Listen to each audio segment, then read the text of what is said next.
Hello दोस्तों, स्वागत है आपके अपने YouTube channel three little tutor में। आज हम आपके लिए लेकर आए हैं केंद्रीय विद्यालय क्लास 11 का एडमिशन से संबंधित महत्वपूर्ण जानकारी। इस वीडियो में हम देखेंगे कि केवी स्टूडेंट का एडमिशन कैसे होता है और नॉन केवी स्टूडेंट का एडमिशन कैसे होता है। साथ ही साथ हम इसमें देखेंगे कि केवी स्टूडेंट का क्या फॉर्म भरना पड़ता है और नॉन केवी स्टूडेंट को क्या फॉर्म भरना पड़ता है। जैसे केवी स्टूडेंट को ऑप्शन फॉर्म भरना पड़ता है और नॉन केवी स्टूडेंट को रजिस्ट्रेशन फॉर्म भरना पड़ता है। तो चलिए वीडियो स्टार्ट करते हैं और देख लेते हैं कि केंद्रीय विद्यालय क्लास 11 का एडमिशन केवी स्टूडेंट के लिए कैसे होता है और नॉन केवी स्टूडेंट के लिए कैसा होता है। क्लास 11 के एडमिशन के लिए अभी कोई फॉर्म नहीं आए हैं। जैसे ही सीबीएसई के क्लास 10th के रिजल्ट घोषित होंगे उसके 10 दिन के अंदर ही फॉर्म आ जाएंगे, जिसे ऑफलाइन फिल करके आपको देना होगा। तो जब तक सीबीएसई के क्लास 10th के रिजल्ट नहीं आते तब तक केंद्रीय विद्यालय इस संबंध में कोई सूचना नहीं निकालता। जैसे ही सीबीएसई के क्लास 10th के रिजल्ट आ जाएंगे उसके 10 दिन के अंदर सभी केंद्रीय विद्यालय फॉर्म रिलीज कर देंगे। फॉर्म आने के बाद आपको वेबसाइट पर जाना है और फॉर्म को डाउनलोड करके भर के केंद्रीय विद्यालय में ले जाकर जमा करना है। ये फॉर्म आपको केंद्रीय विद्यालय संगठन की ऑफिशियल वेबसाइट पर भी मिल जाएंगे और जो केंद्रीय विद्यालय वैकेंसी निकालेंगे उनके यहाँ भी ये फॉर्म मिल जाएंगे। तो अगर आप केवी स्टूडेंट हैं तो आपको ऑप्शन फॉर्म भरना होगा, इसलिए आप ऑप्शन फॉर्म डाउनलोड करके भर के उसमें अपनी स्ट्रीम चुन के जमा करना होगा। साथ ही साथ उसमें जो डिटेल मांगा गया है उसको भी भर के देना है, जो मैं आपको बाद में बताऊँगा।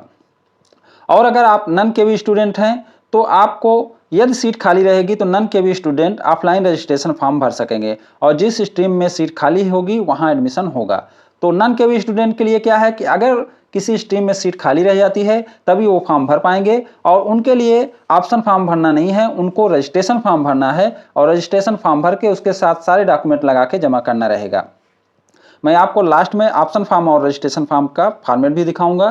Criteria for admission to class 11। अब क्राइटेरिया क्या है एडमिशन के लिए वो देख लेते हैं।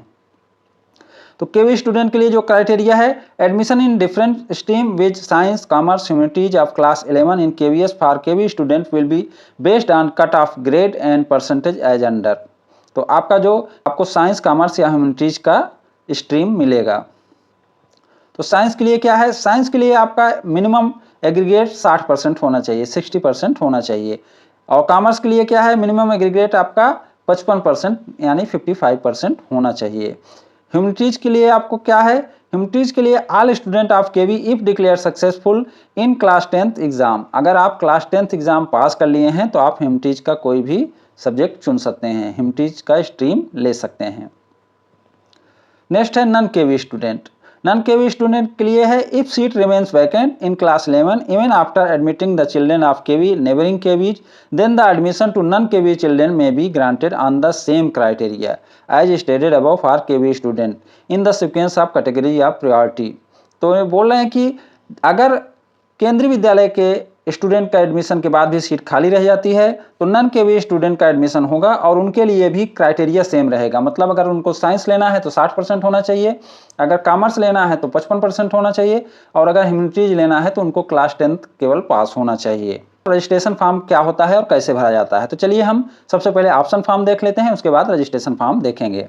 ये ऑप्शन फॉर्म का फॉर्मेट है जिसे सभी केवी स्टूडेंट को भरना रहता है। आप अपने 10th के स्कोर और अपनी चॉइस के हिसाब से साइंस कॉमर्स या ह्यूमैनिटीज में से कोई एक ग्रुप चुन सकते हैं और ग्रुप चुनने के लिए आपको ये फॉर्म भरना रहेगा जिसमें ग्रुप पे आपको टिक करना है। फिर उसके बाद आपको नाम भरना है, स्कूल लास्ट अटेंडेंट भरना है, फादर का नाम भरना है, मदर का नाम भरना है। इसी टाइप का पूरा जो डिटेल इसमें मांगा गया है आपको सभी भरना है। एड्रेस भरना है, फ़ोन नंबर भरना है। आप SC ST OBC NCL से ग्रुप से बिलोंग करते हैं तो उसे भी आपको भरना है। फिर आप अपने 10th का रिजल्ट का डिटेल भरना है कि आपको कितने मार्क आए हैं और साथ ही साथ इसकी फ़ोटोकॉपी भी लगाना रहेगा। तो ये सारा डिटेल भर के आपको देना रहेगा और इसमें फिर सिग्नेचर रहेगा, आपका सिग्नेचर रहेगा, मतलब स्टूडेंट का सिग्नेचर रहेगा और पेरेंट का सिग्नेचर रहेगा। इसमें क्राइटेरिया को भी बताया गया है। साइंस के लिए आपको 60% होना चाहिए, कॉमर्स के लिए आपको 55% होना चाहिए और ह्यूमैनिटीज के लिए आपको केवल पास होना चाहिए, तो आपको ये ग्रुप मिल जाएंगे। इसी तरीके से नॉन केवी स्टूडेंट हैं तो उनके लिए भी सेम क्राइटेरिया लागू होता है। साथ ही साथ इसमें कुछ छूट दी गई है, जैसे आप अगर पार्टिसिपेंट एट द SGFI और इक्विवेलेंट लेवल पर, अगर जैसे आप खिलाड़ी हैं, NCC में हैं, स्काउट है, तो आपको उसमें कुछ छूट मिलती है जो इस टेबल में बताया गया है।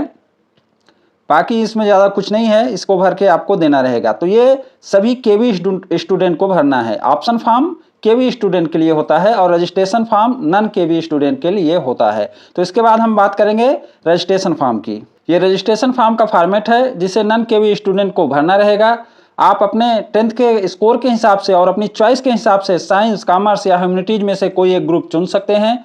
फिर इसमें आपको अपना नाम, लास्ट टाइम जहां आप पढ़े हैं उस स्कूल का नाम, माता का नाम, पिता का नाम, उनका ऑक्यूपेशन और बेसिक पे, साथ ही साथ आपके ऊपर अगर कोई सर्विस प्रायोरिटी कैटेगरी लागू होती है तो उसको, आपका address, email ID, phone number भरना रहेगा। अगर आप SC ST OBC NCL group से बिलोंग करते हैं तो उसको भी आपको यहाँ भरना रहेगा और उसका आपको फोटोकॉपी भी लगाना रहेगा। फिर आपको 10th का रिजल्ट का डिटेल भरना रहेगा कि आपको Hindi, Sanskrit, English, social science में कितने मार्क्स मिले हैं और इसका भी फोटोकॉपी आपको लगाना रहेगा। फिर उसके बाद इसमें आप अपना साइन और पेरेंट का साइन करके जमा करेंगे। इसमें भी आपको क्राइटेरिया दिया गया है कि आप अगर साइंस चुनना चाहते हैं तो आपका 60% होना चाहिए, कॉमर्स चुनना चाहते हैं तो 55% होना चाहिए और ह्यूमैनिटीज चुनना चाहते हैं तो आपके पास केवल 10th पास होना चाहिए। और इसमें यह बताया गया है कि अगर केंद्रीय विद्यालय के स्टूडेंट नहीं मिलते हैं, केवी स्टूडेंट नहीं मिलते हैं, तभी नॉन केवी स्टूडेंट का एडमिशन होता है। The following concession will be allowed for admission for class 11। तो अगर आप क्लास 11 में एडमिशन ले रहे हैं और आपके पास NCC का कोई सर्टिफिकेट है, स्काउट गाइडिंग का है, इस टाइप का कोई सर्टिफिकेट है तो आपको कुछ % का छूट मिलेगा और आपको एडमिशन में इसका बेनिफिट मिलेगा। तो ये सब भर के आपको केंद्रीय विद्यालय में जमा करना रहेगा और साथ ही साथ अगर आप सर्विस कैटेगरी से हैं तो सेवा प्रमाण पत्र देना रहेगा। ये जो फॉर्मेट पहले सेवा प्रमाण पत्र है, ट्रांसफर सर्टिफिकेट है, स्टेट गवर्नमेंट का है, ये सब फॉर्मेट पहले भी मैं बता चुका हूं, उसको उसी अनुसार भर के आपको जमा करना रहेगा। तो उम्मीद करता हूं कि आपको समझ में आ गया होगा। अगर ये वीडियो आपको अच्छा लगा है तो इसे लाइक, शेयर करें और हमारे चैनल को सब्सक्राइब भी करें। Thank you for watching.